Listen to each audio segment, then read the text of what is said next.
নমস্কার প্রিয় দর্শক বন্ধু, এবারের বাজেটে লক্ষ্মীর ভাণ্ডার হাসছে, বার্ধক্য ভাতা, বিধবা ভাতা ও প্রতিবন্ধী ভাতা কামছে। দুঃখের বিষয় যে একজন মহিলা লক্ষ্মীর ভাণ্ডার পাচ্ছেন, তিনি 1500 টাকা বা 1700 টাকা পাবেন, কিন্তু তিনি যখন 60 বছরে উত্তীর্ণ হবেন তার অটোমেটিকভাবে তার বার্ধক্য ভাতা হয়ে যাবে। সেই বার্ধক্য ভাতা আবার 500 টাকা কমে আপনার 1000 ও 1200 টাকা হবে, 1500 থেকে 1700। লক্ষ্মীর ভাণ্ডার প্রাপকরাই 60 পেরোলে বার্ধক্য ভাতায়। লক্ষ্মীর ভাণ্ডার প্রাপকরা স্বাভাবিক প্রক্রিয়াতেই 60 বছর পেরোলে একইভাবে 1500 বা 1700 টাকা পাবেন বার্ধক্য ভাতা হিসাবে। এর জন্য নতুন করে কোনো আবেদন বা ফর্ম জমা দিতে হবে না।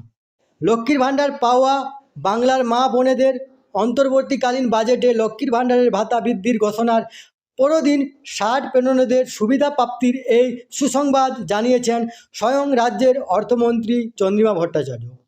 শুক্রবার বিধানসভা অধিবেশনে প্রশ্নোত্তর পর্বেও বিষয়টি জানতে চান বিজেপির শঙ্কর ঘোষ। নবান্ন সূত্রে খবর, বার্ধক্য ভাতা প্রাপক 60 ঊর্ধ্ব প্রবীণদের জন্য একই সুবিধার প্রক্রিয়া শুরু করতে চলেছে রাজ্য সরকার।